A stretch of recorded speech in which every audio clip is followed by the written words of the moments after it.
Anyway, all right, let's get into it. So, the two National Guards members, one was a woman, the other one was a man, were shot a couple days ago in Washington, D.C., near the White House by an Afghan national who was, as we found out yesterday, a member of a CIA death squad in Afghanistan, and was properly vetted on numerous occasions, and came to the United States of America in 2021 with a bunch of other collaborators of the American occupation in Afghanistan. So, one of the two members of the National Guard that got shot succumbed to her wounds yesterday, and Donald Trump announced the death of the National Guardsman Sarah Beckstrom like this. And the horror of our entire nation at the terrorist attack yesterday in our nation's capital, in which a savage monster gunned down two service members in the West Virginia National Guard who were deployed as part of the D.C. task force, which has done such an incredible job. I mean, until yesterday, we literally had no incidents for many months. It was the safest place imaginable, and this is a different kind of crime. This is a really bad crime. Millions of Americans are praying for those heroes and their families, and I must unfortunately tell you that just seconds before I went on, right now, I heard that Sarah Beckstrom of West Virginia, one of the guardsmen that we're talking about, highly respected, young. Dude, why is Trump also getting that same audio bug that CNN has? What the is going on? Magnificent person. Started service in June of 2023. Outstanding in every way. She's just passed away. She's no longer with us. She's looking down at us right now. Her parents are with her. It's just happened. She was savagely attacked. She's dead. She's not with us. Incredible person. Outstanding in every single way, in every department. Just horrible. As you know, the other young man is fighting for his life. He's in very bad shape. He's fighting for his life, and hopefully we'll get better news with respect to him. Some liberals thought Trump was behind this attack to boost his support. Yeah, it's just not going to work, though. I don't think this is going to have a rallying around the flag effect. Maybe I'm wrong, but it's just not. And yeah, he's definitely cooked. No matter what he does, and I don't think he's going to. I don't think he's going to work through the motions in an instance like this in the way that like a competent governor would. Right? He's Trump, so of course he's going to do Trump shit. And the entire reason why people are upset at him is because he's been doing too much Trump shit. He's been molesting the money too much, for example, right? So Trump only has one speed, which is do more Trump shit. So people are going to get mad. Some are going to get mad at him for, aggressively stamping out like visas and things of that nature. Other people are going to continue getting mad at him because he's not doing anything to solve the affordability crisis that he won an election on promising to solve. And things are only going to get worse. And the monster that did this is also in serious condition. But we won't even talk about him. As you may know, DHS has confirmed that the suspect is an Afghan national flown here by the previous administration, who was such a bad administration. Yeah. It's his disapproval is even worse, I think, than Brandon's. Biden in November 2021, his approval was 42%. His disapproval was 55%. Biden in November 2024, his approval was 37%. His disapproval was 58%. New Gallup poll on how Americans rate Trump's performance as president is now lower than that. 60% disapproval, 36% approval.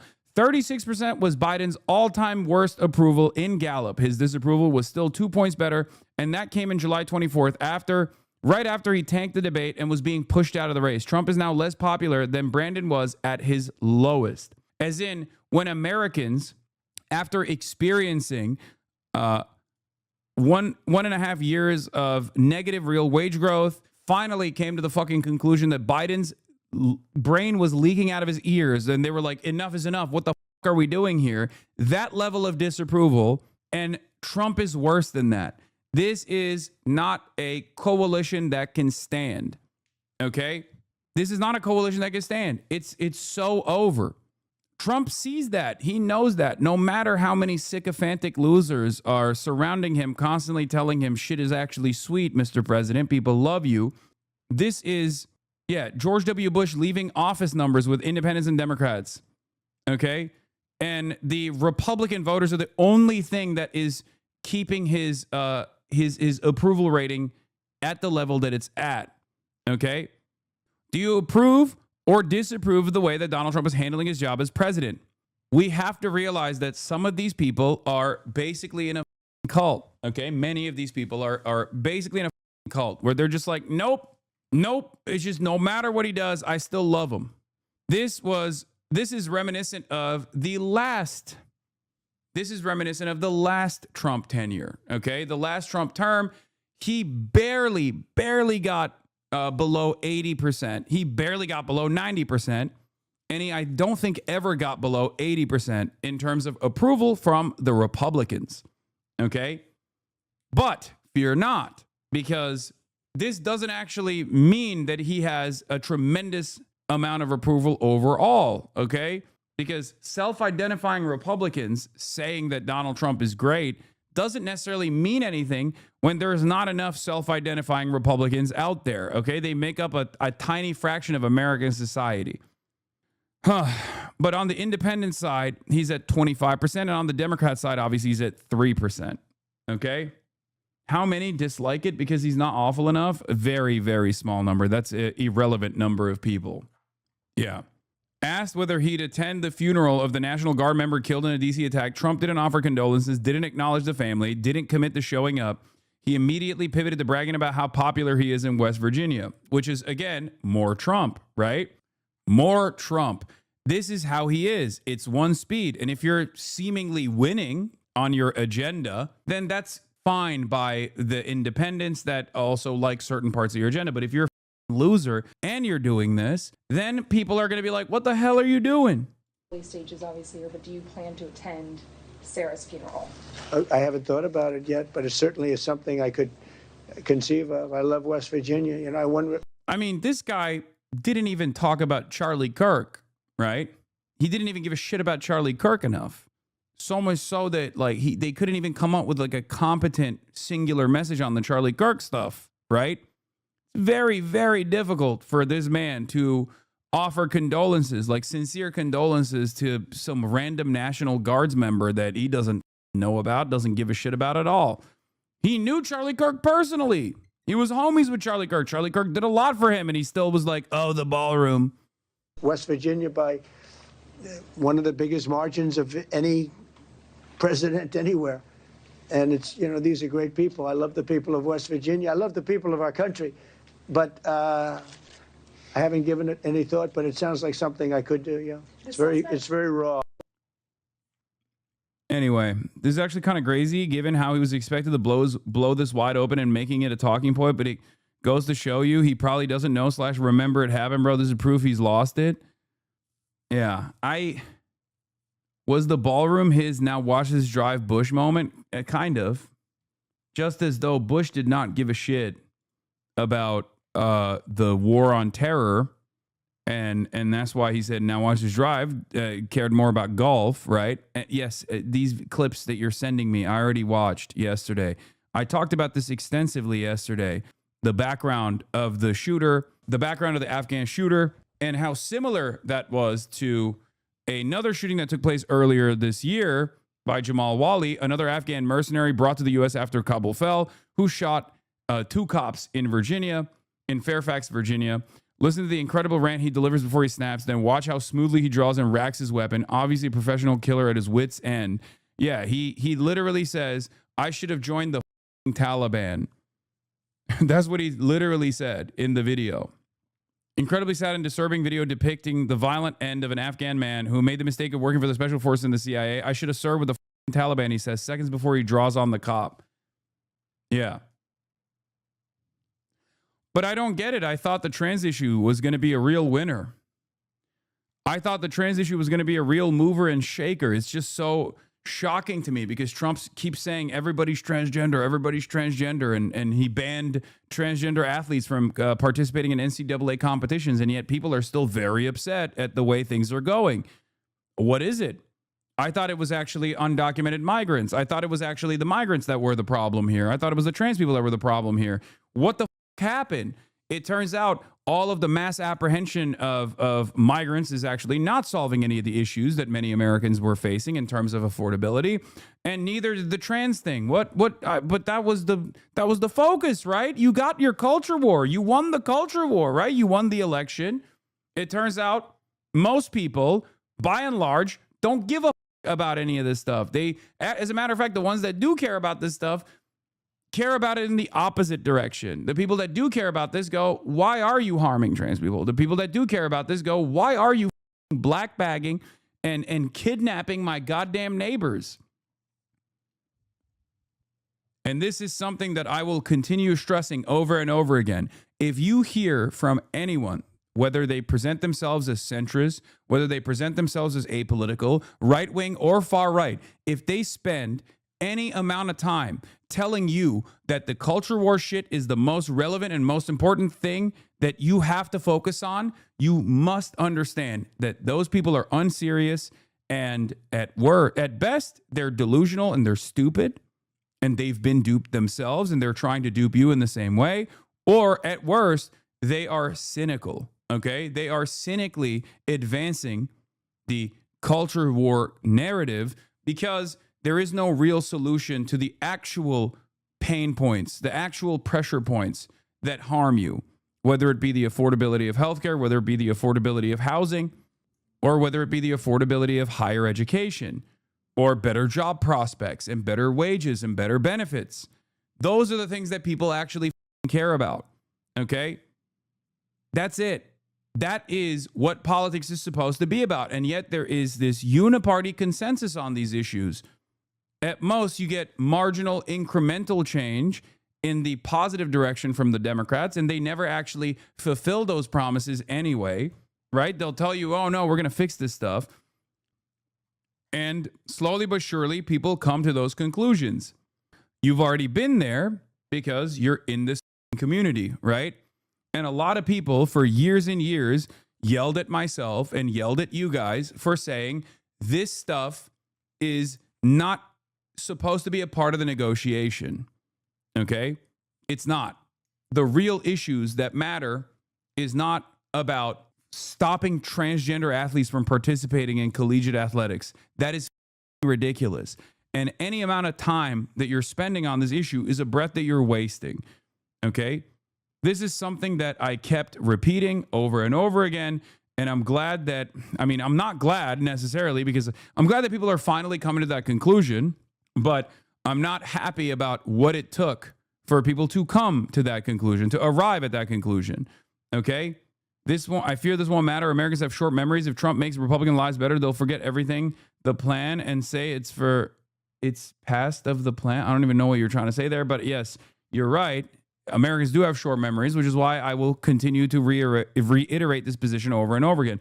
Most people genuinely don't care one way or another. Exactly. But there is also an opportunity there, okay? A lack of care on these sorts of issues means that these sorts of issues are not supposed to be the forefront of the American political conversation. This doesn't mean that we just write off trans people in the way that the Democrats are presenting, right? That's ridiculous. Of course you're not supposed to write trans people off. That's insane. And as a matter of fact, it was a failure anyway because Kamala Harris did write off trans people in the last election cycle. She didn't talk about trans people at all, and yet she was still bullied mercilessly for one response she gave to a pre-existing government policy about offering medical care to trans prisoners, right? That was something that the Trump administration did as well, but it doesn't matter. When they do it, nobody gives a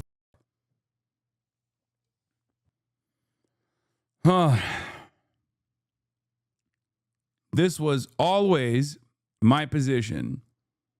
It's not that we write off trans people, or even worse than writing off trans people. It's not that we actually take an anti-trans stance or whatever. It's that we work to build as large of a coalition of support as possible by pushing for policies and having a class first politics so that we can bring as many people on board as possible. You want to have racists vote for you because there's a lot of racist people in this country, but you don't get racists to vote for you by becoming racist. You get them to vote for you because racists need housing too. Racists need healthcare too. And you say, I'm going to give you housing, I'm going to give you healthcare, but you can't complain that black people are also getting it. Okay? You can't complain that trans people are also getting it. That's not going to happen. And that is a decent calculation that many Americans will get on board with. That's it. Is it the noise gate? Is so weird. Like, he doesn't say anything for 2 seconds and didn't finish his thoughts. What are you talking about? I am finishing my thoughts. Anyway, yeah, this is not a radical position. This is the correct position. Okay? And the reality of the matter is the more you focus on addressing the material inequities, the more people will come on board with your movement. And the more they come on board with your movement, the more open-minded they are towards other members in your movement or other values that you have. There are so many people whose minds I've been able to change because they came in here and at first they were probably hyper-focused on this dumb, nonsensical culture war bullshit. And I was like, that's not what's actually harming you, okay? The thing that I said on Theo Vaughn is, I think, one of the most salient ways of addressing this issue. A transgender person is not your landlord that's raising your rent. A Guatemalan migrant is not your boss that's saying, no, you actually have to come into work when, you're sick. Those are the real problems. But if you ask the Republicans, they turn around and say, no, it's the transgenders and the Guatemalans that are actually oppressing you. That's not the case. It's the Democrats, and they're hyper-focused on the transgenders and the Guatemalans. That's the reason for your oppression. That's not the case at all. Okay? You have to offer people things to win elections. You have to offer the largest chunk of the electorate improvements on their material circumstances to bring them on board with your movement. Okay? That's how it works. That's how it's always worked. And luckily, in the post-Zoran election victory, I can just point to him because he is proof that everyone basically saw, right? He's proof in action of this theory that this kind of campaigning, this kind of policy making is a mechanism for success. So if you want to defend trans people, if you're a Democrat, if you're a liberal, and you're like, I don't really understand this socialism stuff. I don't really like Hassan. I've heard he's class first, and I think he's transphobic or whatever. Or I don't really like Hassan because he's a socialist, and we all know how socialists are white supremacists of a different order or whatever the. Remember, my advocacy still revolves around protecting marginalized communities. But the best possible way that you can protect marginalized communities is if you win elections and you are dominant in American politics, okay?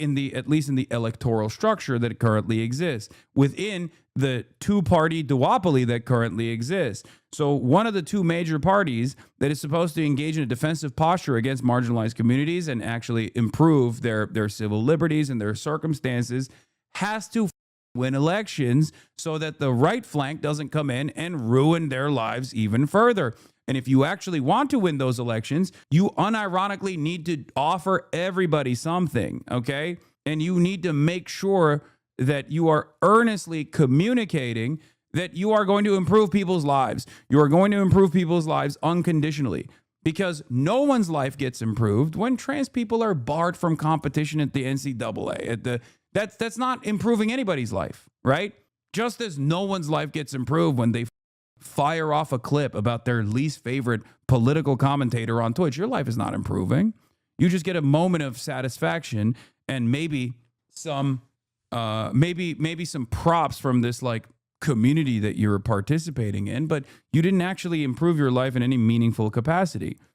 Okay? We have a finite amount of time on this planet. You should probably use it in a more productive manner to try to push towards goals that improve everyone's material circumstances.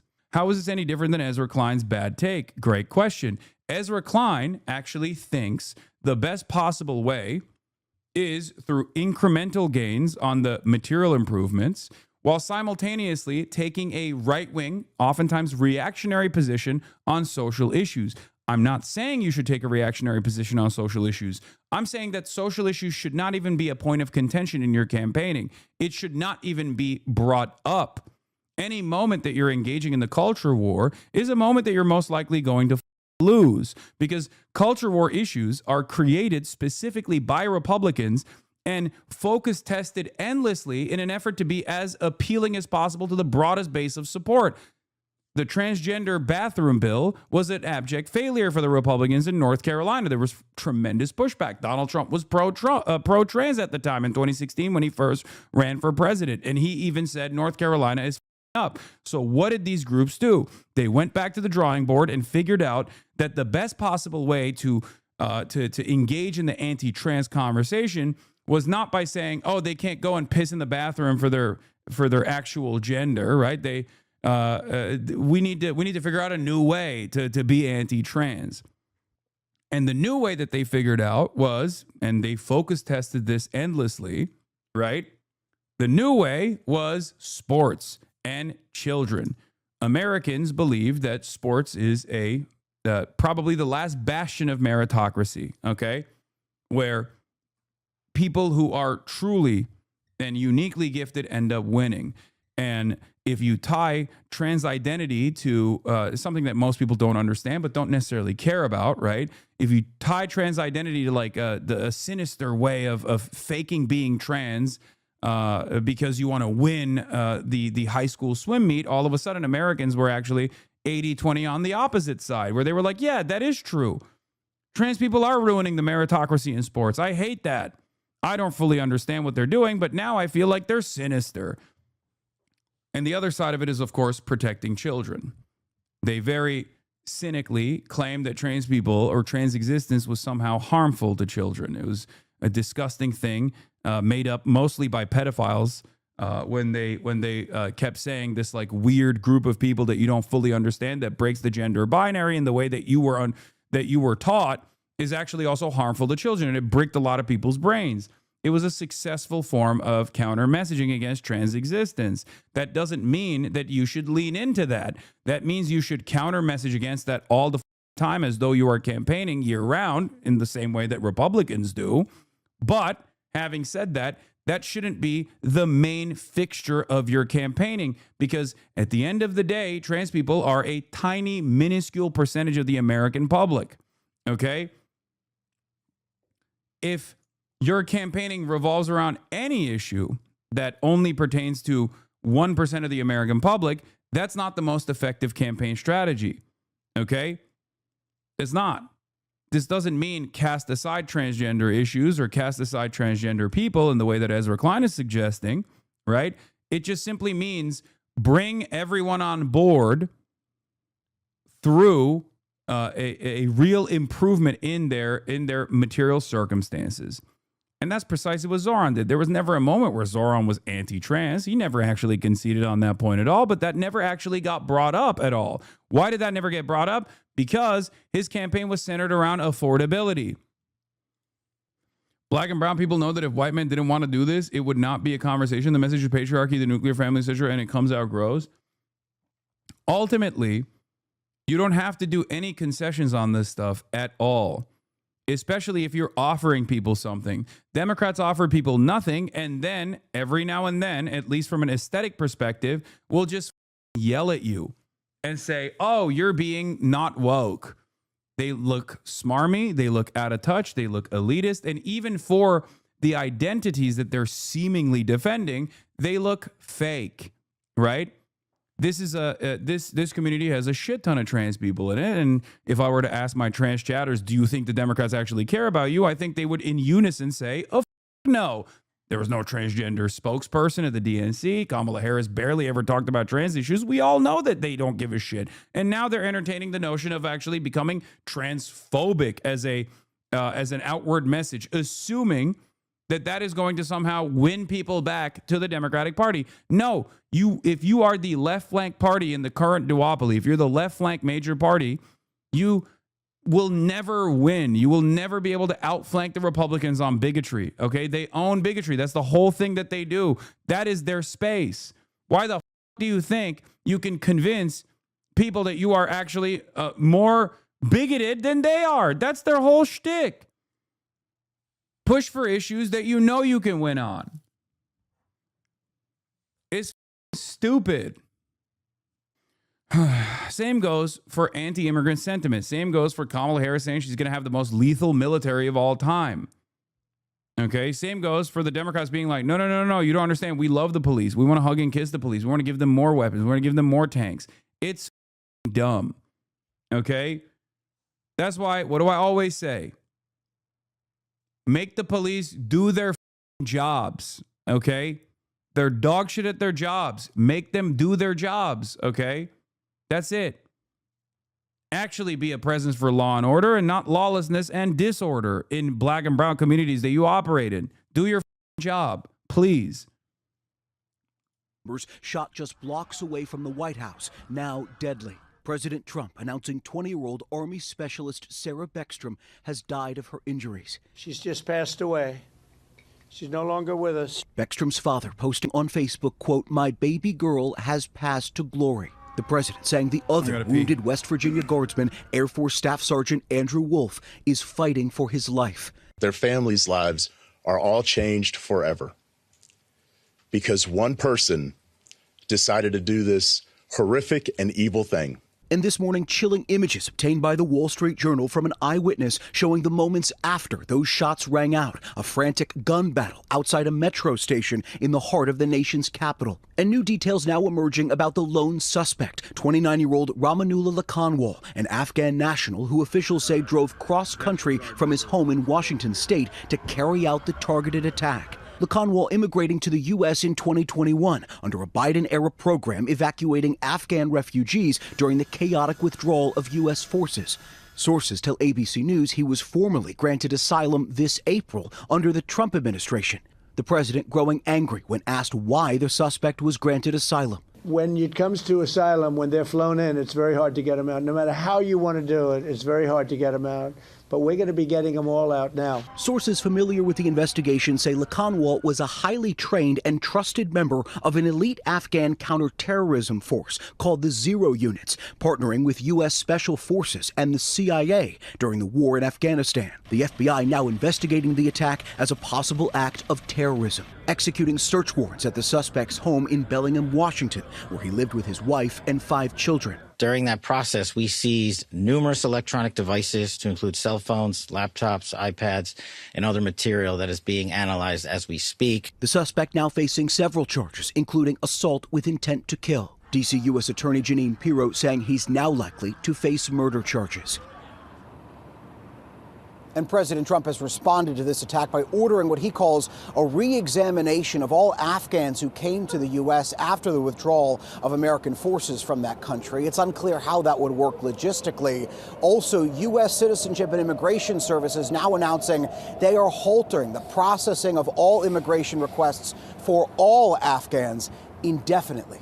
Rebecca. All right, Jay, thank you. President Trump says he's ready to expel anyone who is, quote, not a net asset to the United States. And he's also threatening to end immigration from what he describes as third world nations. Our Nancy Cordes is in West Palm Beach, Florida, and joins us now this morning. Nancy, what specifically is the president speaking about? Good morning, Errol. This would be a dramatic new step by the president, cutting off migration from an unknown number of countries that he deems third world. We have asked the White House for more. Yeah, we got to get more racist, I think. You see, just as the traffic density problem can be solved if we just built another lane, the American issue is we just haven't been racist enough, right? If only we were just a little bit more locked in on the racism, just one more level in the white supremacy spectrum, and we'll fix it. All of this, everything will be well. We just haven't tried. Real capitalism hasn't been tried yet. Real communism hasn't been tried yet. And also real racism hasn't been tried yet. That's just one more dial on the racism meter. I promise. just a little bit more racism, and all of the rent problem and all of the affordability problems will go away, dude. These are the same that go, the left is calling us Nazis to kill us, and they start saying and doing Nazi shit, lol. Yeah, I mean, the entire point of that is to stop dissent. And it's an abject failure because obviously in the United States of America, free speech is one of the only things that we have. So obviously, whenever you try to take that away, Americans are going to be like, no. No. They're going to say, get the hell out of here. Of course, I'm going to keep saying whatever the fuck I want to say. Because that is just a way, that is an ineffective way that the Republicans try to silence dissent. Okay? That's it. In any case, here's the long-ass effort post from this dipshit. A very happy Thanksgiving salutation to all our great citizens and patriots who have been so nice in allowing our country to be divided, disruptive, carved up, murdered, beaten, mugged, and laughed at, along with certain other... This is Stephen Miller. 100% Stephen Miller wrote this, okay? I can see from like the first couple of sentences, this is a Stephen Miller exclusive, okay? Because it is identical. It is identical to something you would hear from Goebbels or something you would hear from Hitler, you know? It's just straight up. Carved up, murdered, beaten, mugged, and laughed at, along with certain other foolish countries throughout the world for being politically correct, and this just plain stupid when it comes to immigration. The official United States foreign population stands at 53 million people, in parentheses census, most of which are on welfare from failed nations or from prisons, mental institutions, gangs, or drug cartels. Yeah, no, totally. That's what's going on here. You're so right. It is all the foreign nationals that are on welfare. Yeah, certainly not like the forgotten white people that are born and bred American that are on welfare. It's just the foreigners that are not doing anything for America except, you know, picking all the crops and playing a incredibly important role in all of our agricultural output that makes sure that Americans are well fed without taking a dime out of that welfare structure anyway. It's so dumb. It's so stupid. It's just so wrong. Yeah. Melania is part of them. Obviously, so is J.D. Vance's wife as well, by the way. Yeah. They and their children are supported through massive payments from patriotic American citizens who, because of their beautiful hearts, do not want to openly complain or cause trouble in any way, shape, or form. They put up with what has happened to our country, but it's eating them alive to do so. A migrant earning $30,000 with a green card will roughly get $50,000 in yearly benefits for their family. The real migrant population is much higher. This refugee burden is the leading cause of social dysfunction in America, something that did not exist after World War II. Failed schools, high crime, urban decay, overcrowded hospitals, housing shortages, and large deficits, etc. As an example, hundreds of thousands of refugees from Somalia are completely taking over the once great state of Minnesota. It's ironic to also shift the focus over to Minnesota, where Minneapolis is unironically one of the few cities in the country that has actually improved the material conditions of the people that live in Minneapolis. But of course, there's a lot of Somali people there, right? So if you're racist dipshit from looking at it from afar, you go, oh, the demographics of Minneapolis are shifting. I hate that. Meanwhile, the people of Minneapolis are actually pretty happy. So happy that they hated the incumbent mayor and still ended up voting for the incumbent mayor, right? No, Kaya, no, Kaya, out, get out of there. Oh my God, get not there. Classic. She loves getting into this one cubby. She wants the mic cables so bad. Up to mischief. Anyway, Somalian gangs are roving the streets looking for prey as our wonderful people stay locked in their apartments and houses, hoping against hope that they will be left alone. The seriously R-worded governor of Minnesota, Tim Walz, does nothing, either through fear, incompetence, or both, while the worst congressman woman in our country, Ilhan Omar, always wrapped in her swaddling hijab and who probably came into the USA illegally, in that you are not allowed to marry your brother, does nothing but hatefully complain about our country, its constitution, and how badly she's treated. This is...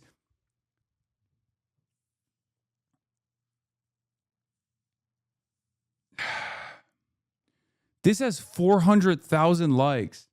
I hate this shit, dude. This is, oh, yeah. Happy Thanksgiving. Our president is Adolf Hitler. If Adolf Hitler was somehow even dumber than the original Adolf Hitler, awesome. Mostly bots. Breathe, brother. I know. It doesn't matter. It's just still, it doesn't matter that it's mostly bots. Okay. What matters is the president is saying this. It's just like sprinkle a little bit of racism. And in this instance, it's not even a little bit of racism. He's just maxing out on it. Like, this is one step removed from just saying the N-word. Okay.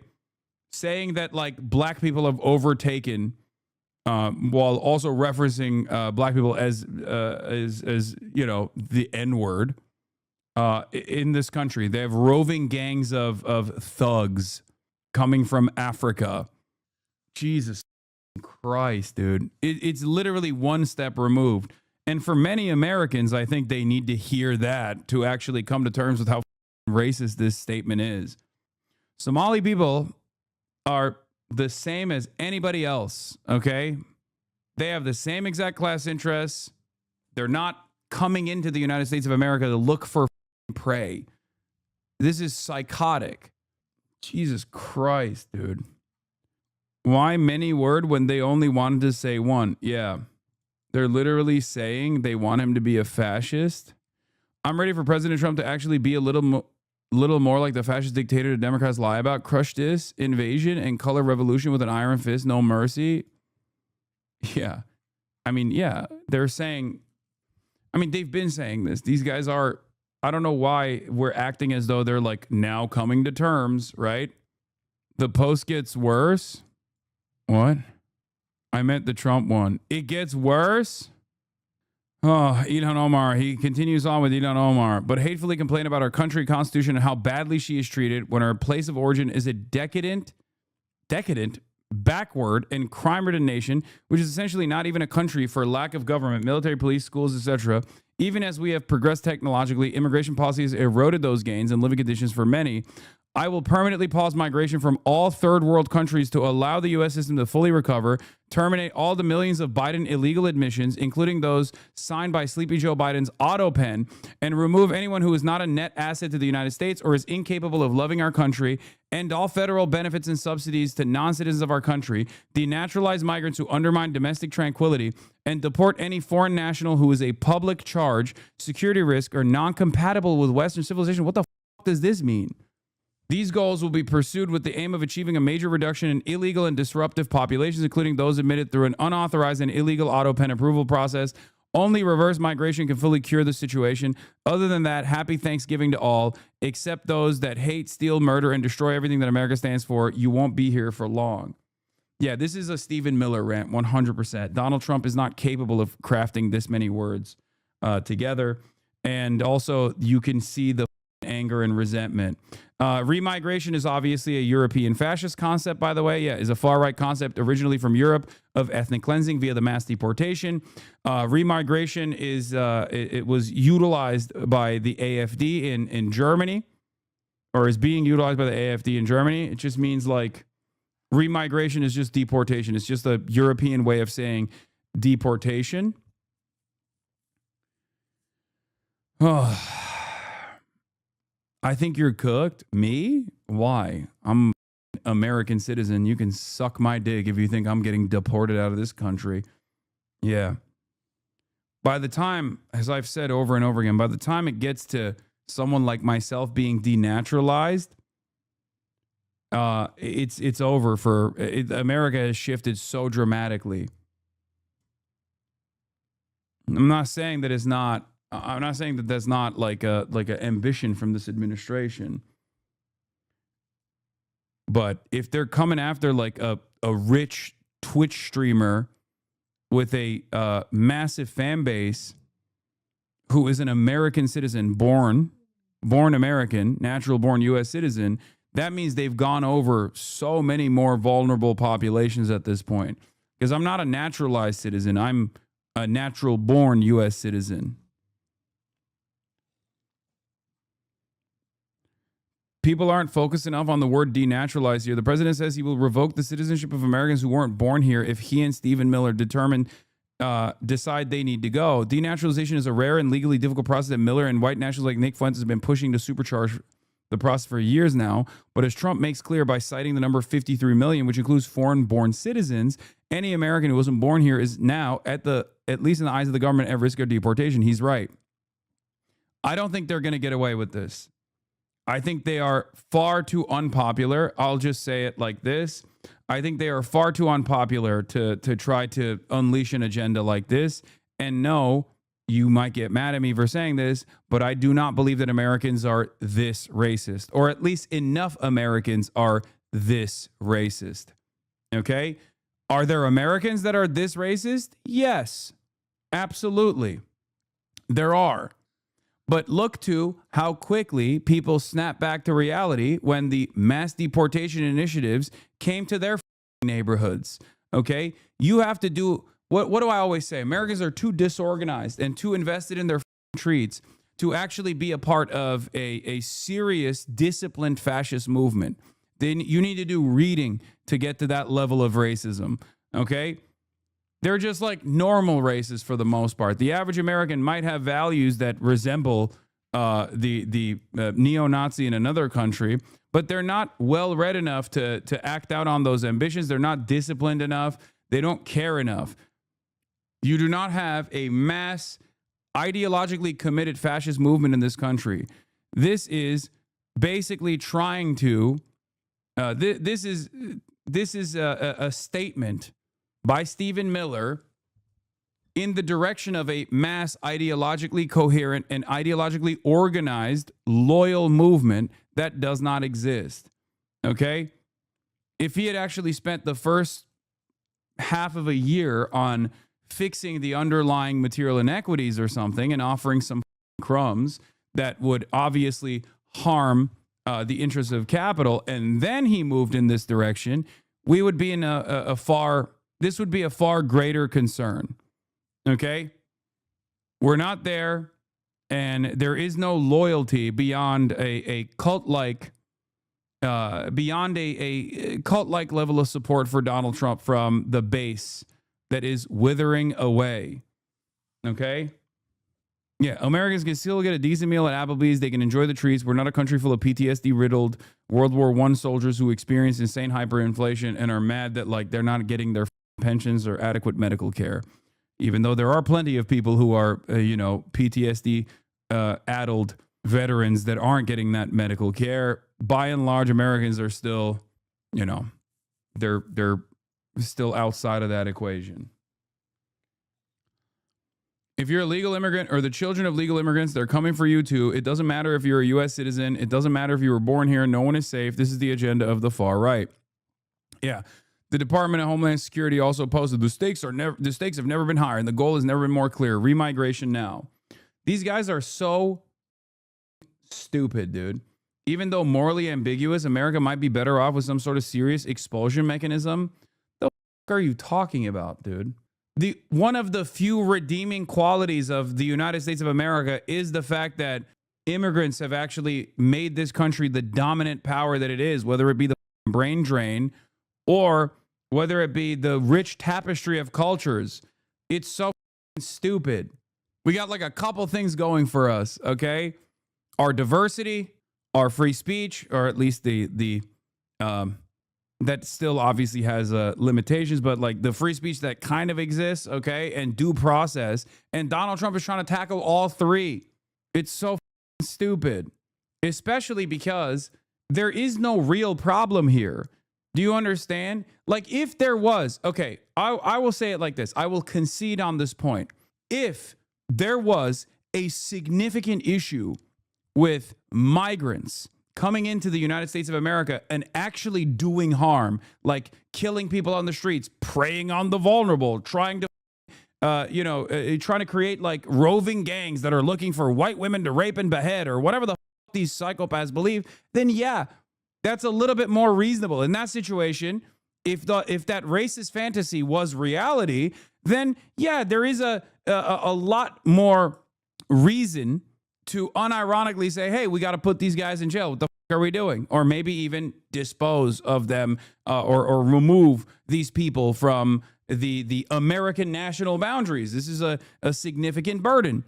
Okay. But that's not the case. That's not the case anywhere on the planet. Okay. Because that's just not how humans are. Nobody migrates to the United States of America. So they're like, oh, yeah, land of opportunity to do rapes. Are you insane? That's not how this works. No, when people say, oh, I'm going to the land of opportunity, they mean like, oh, this country has a far better material circumstances and presents a far better future for someone like myself, like Afghan Muslims. Watch the full video, pussy. Only supports Hamas, like Afghan Muslims. Oh, my God. Right-wing lunatic chatter. Yeah. Right-wing lunatic chatter demanding that I watch the context nuke in its entirety. Name a better duo. New York Times got a State Department cable in which Rubio orders diplomats in Europe, Canada, Australia, and New Zealand to press for immigration limits and cite crime. They're also told to report on governments that are pro-immigration. That is a description of settler colonial societies in which transplants are sent to terrorize indigenous populations. Isn't third world migration to the hegemonic metropole? Oh. Anyway, it's just so stupid. It's stupid because this doesn't actually solve any of the issues that people are facing, like the real issues, okay? It's just a made-up problem.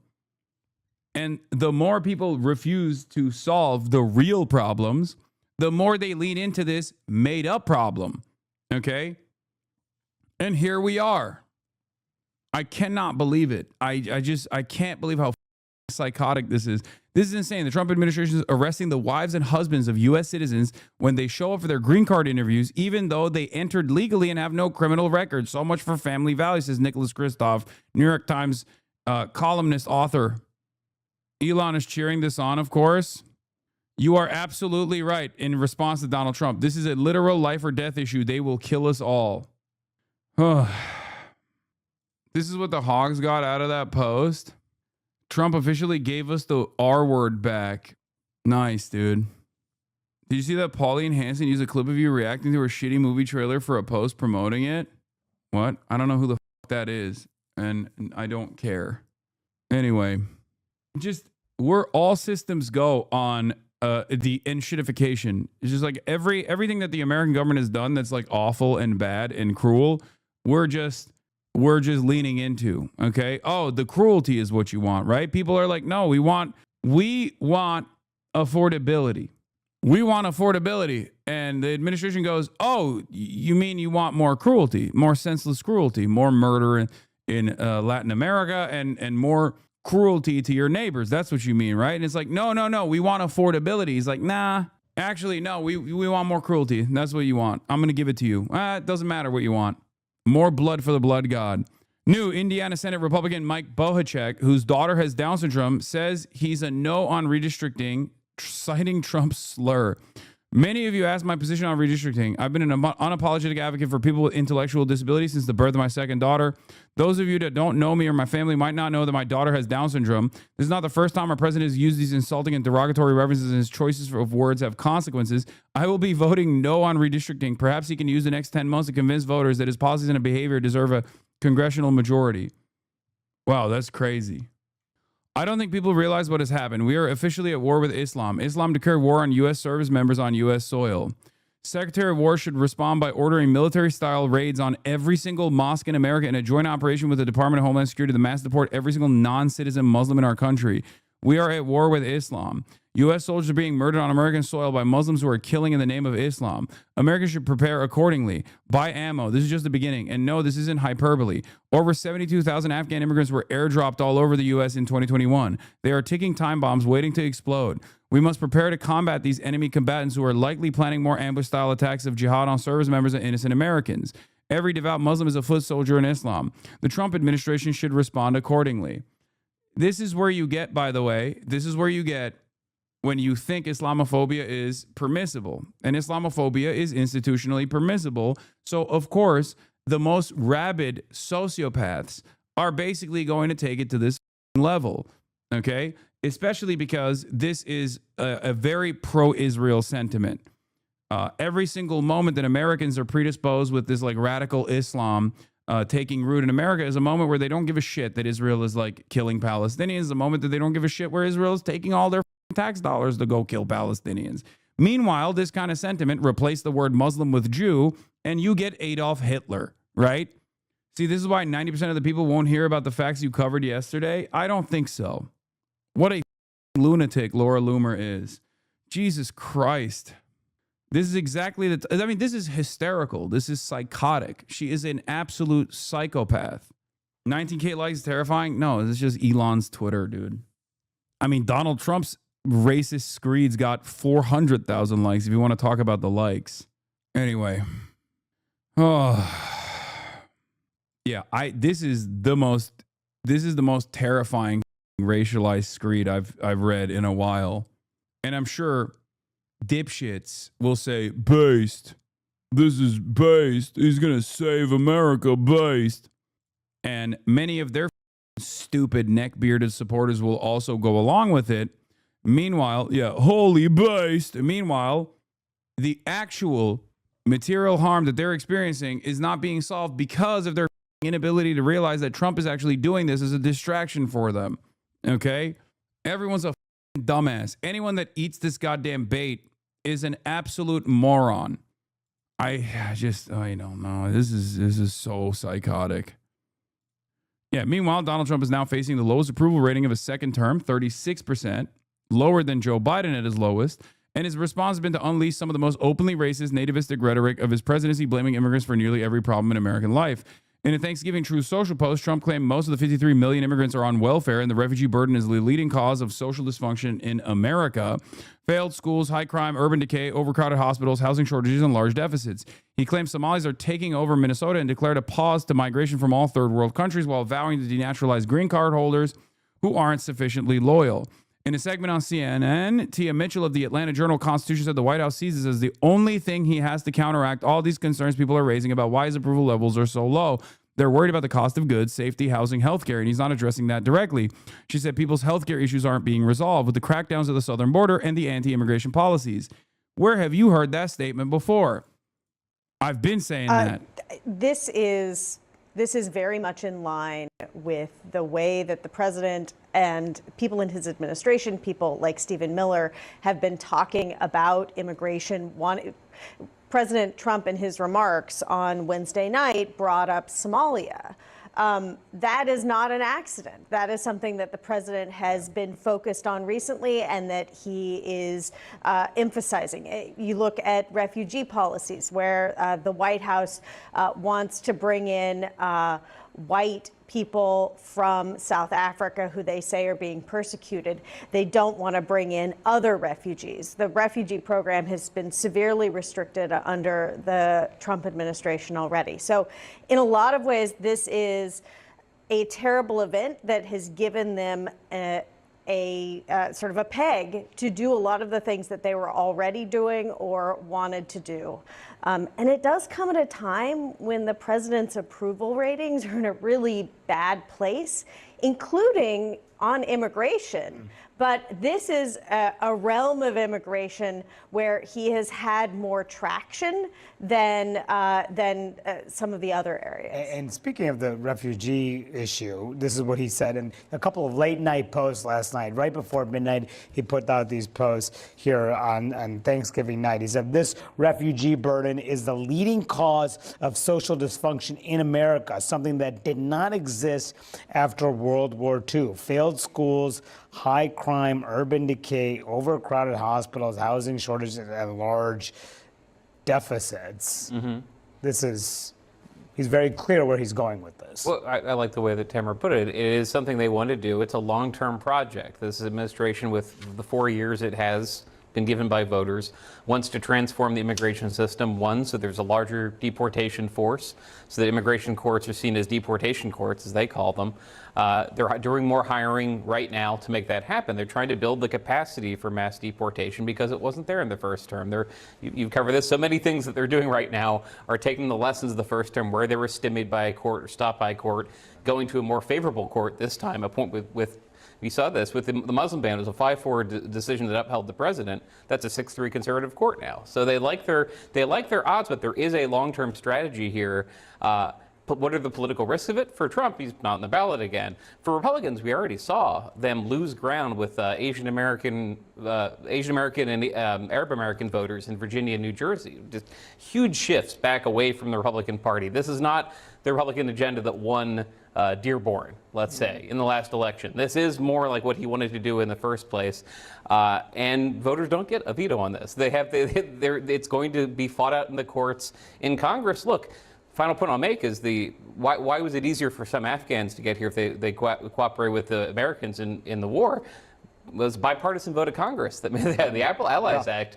Mike Johnson voted for that. I don't think you're going to have any Republicans saying that was a good idea. Now the Stephen Millers of the party, who already were controlling the narrative, are going to control the politics too. Very few Republicans voted against that. Yeah, in I fact, think 16. Yeah, something like that. So.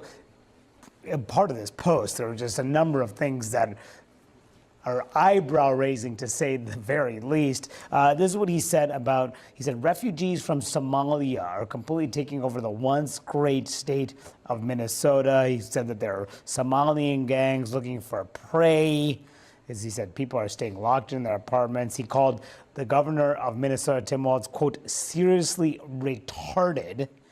He went on to call Ilhan Omar the worst congressman/woman.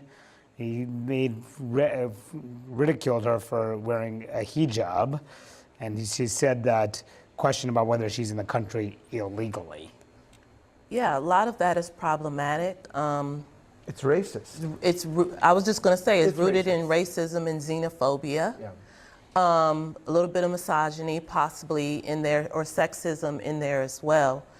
And I think that there are people in the White House who believe that the best message that Donald Trump has right now is his anti-immigration message, that's really the only thing that he has to counteract all the concerns people are raising about why voters why his approval levels are so low.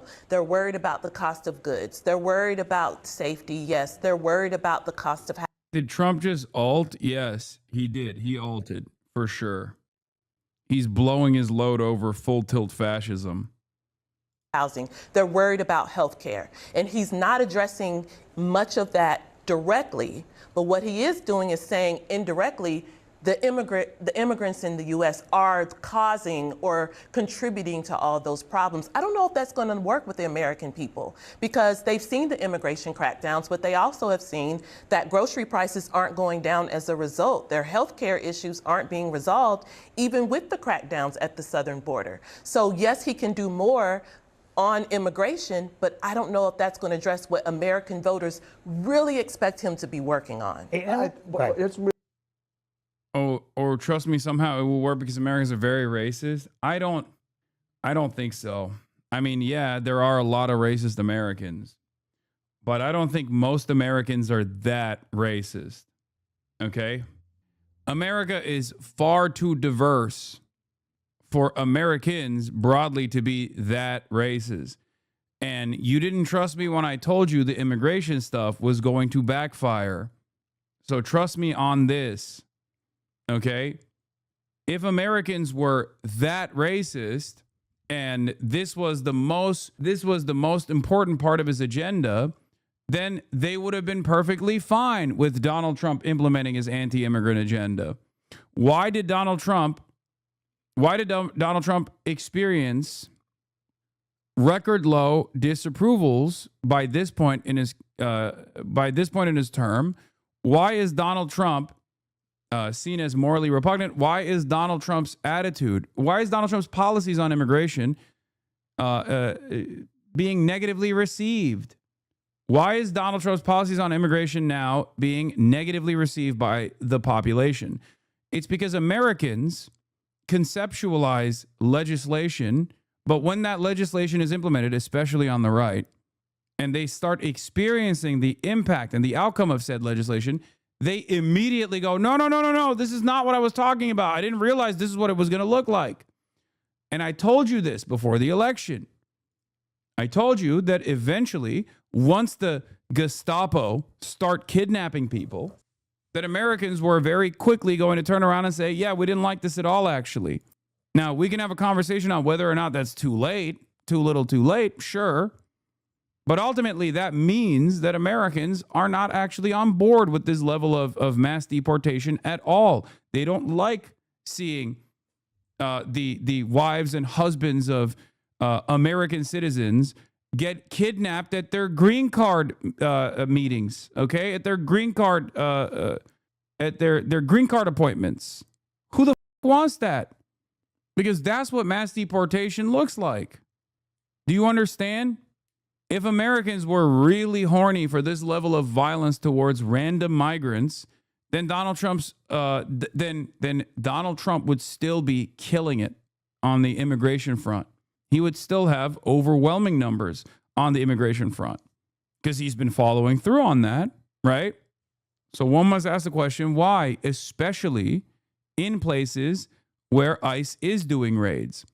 When ICE comes into your neighborhood, your attitude changes dramatically. You might have been a Trump voter, for example, and you start seeing people like the barback at the restaurant that you go to get arrested and apprehended for no reason. You see military raids at the Home Depot that you frequent against people that you've contracted out for help in the past, landscapers, gardeners, things of that nature. And you go, who is this for? I don't want this. You did. You voted for it. Now you're experiencing the impact and you don't like it. Don't say they like it. It's not true. There are plenty of people who don't like it. Okay? Plenty of people who thought they like it actually see it happen and go, oh, I don't like it.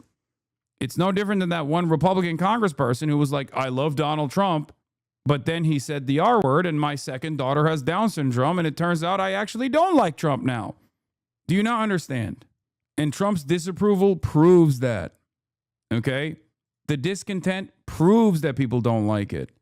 The mass mobilization proves that people don't like it.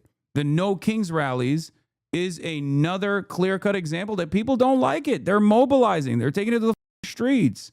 Americans are deeply selfish people. They're taking time out of their days to go out and protest. Okay? That means they don't like it.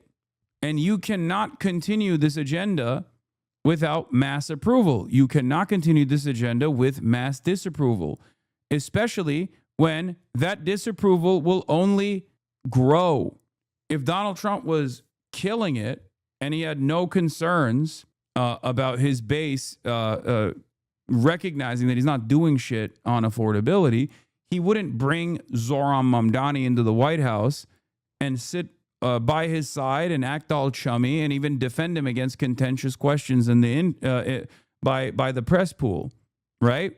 He wouldn't have to do that. He'd just be like, that's a Muslim communist. We have to denaturalize him immediately.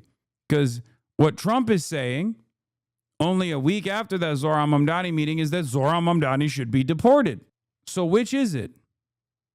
I said roads are unpaved, schools underfunded, utility bills are costly.